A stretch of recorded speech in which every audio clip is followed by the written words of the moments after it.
Hey my loves, welcome back to my channel, where I help you glow up from the inside out. Today we are talking about how to stay happy in this cruel and unusual world. The 7 rules that I'm about to share are game-changing, but they only work when used together. So make sure you watch this video to the end so that you get all the ingredients of this happiness potion. And quick disclaimer before we start. Yes, this is an aspirational channel, but we do not sell dreams. Contrast is a part of life, and happiness wouldn't exist if its opposite didn't exist, just like yin and yang. So these 7 game-changing rules are going to help you maintain your happiness and push through moments that are difficult, and overall make you a happier person. So, rule number 1, keep a gratitude journal. You've probably heard it before and rolled your eyes thinking, how is writing down things that I'm grateful for going to change my life? But let me tell you, making a habit of noting down things to be grateful for trains your mind to look for things to be grateful for. And so you end up being the type of person who goes throughout the day thinking, what else can I give thanks for? Especially if you know that at the end of the day, you're going to have to write down at least 3 things. So set yourself a rule. Each day, I'm going to make a habit of writing down at least 3 things to be grateful for. If you set that intention at the start of the day, you will spend your day looking for those things, and the universe will respond and give you things to note down. Before you know it, you'll have way more than 3 things because you're looking out for your blessings. So keeping a gratitude journal is a must. You can do this however you want. You can write it down in a journal. You could even write it in notes in your phone. As long as you make a point of building gratitude into your day, you will 100% become a happier person. Another thing that will really make you a happier person is encasing your day positively. Now, what the hell does that mean? Basically, how you start and end your day has a significant impact on the time in between. If you wake up and the first thing you do is look at your phone or some negativity or some toxic news, that energy tends to follow you throughout the day. Whereas if you have a good morning routine where you do a little stretch, maybe you say some affirmations, maybe you write down things that you'd like to happen for the day, you're more likely to start the day on a calm, cool, and collected note with your intention set and your vibe raised high. Equally, it's really important to have a good night routine. Avoid being on your phone too close to falling asleep, and definitely make sure you're not watching any toxic shows or reading any toxic news. Instead, maybe read a book. Maybe put your diffuser on and put some lavender oil in it to make you feel sleepy. Again, maybe do some stretches, a visualization, something positive to wind down your day. And of course, use that time to make note of what you're grateful for as well. Another often overlooked component of being happy is eating clean. Do your best to stick to eating whole foods. Now, don't get me wrong, you don't need to obsess. We can all have a bit of chocolate or sweets every now and again, whatever you fancy. But if you're constantly filling your body with fast food, greasy foods, fried foods, processed foods, how do you expect to feel good?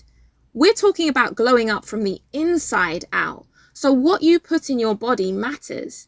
And putting things in your body that make your body energized and alive and raise your vibration is really important to making sure that your mood is nice and high and consistent. So avoid excess sugar, processed foods, and do your best to stick to eating whole foods and eating clean throughout the week. So now for things to stop. One of the biggest causes of dissatisfaction is the gap between expectation and reality. So to be happy, you need to let go of all unnecessary expectations. Going through life thinking, I would have been here, or I thought this would have happened by now, or I thought I would have had this, is a surefire way to make yourself miserable. This links very closely to another habit that a lot of miserable people have, which is obsessing with the timeline of their life. The truth is, none of us know how long or short we're going to be here. All we can do is the best in the present moment.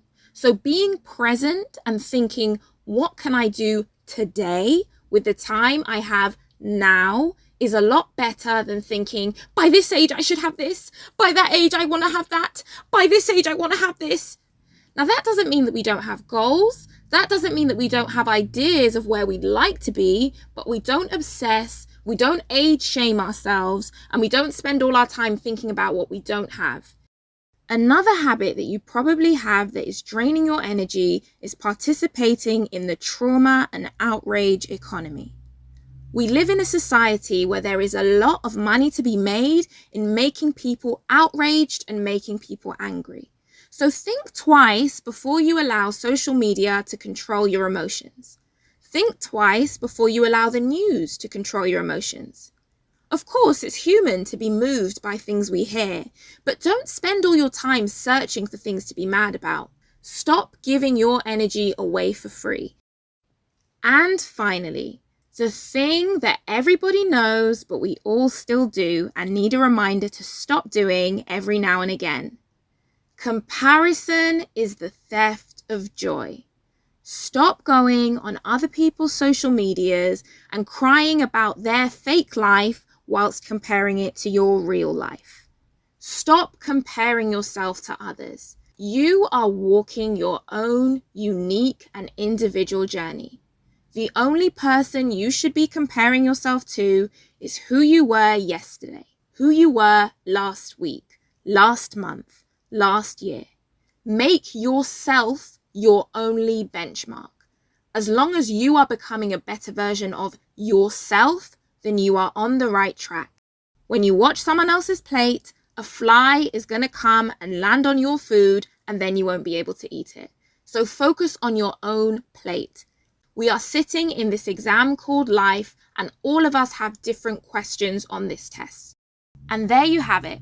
Practicing all those different things together is really going to help improve and increase your happiness overall. And you will find yourself becoming way more resilient and pushing through dark times and difficult moments with gratitude. With these things in mind, you will allow life to be a bit more magical for you and your loved ones. I hope you found this video helpful, my loves, and check out the description for related content. Watch out for more videos because I've got way more to come, and make sure you like, comment, and subscribe. Until the next one, mwah.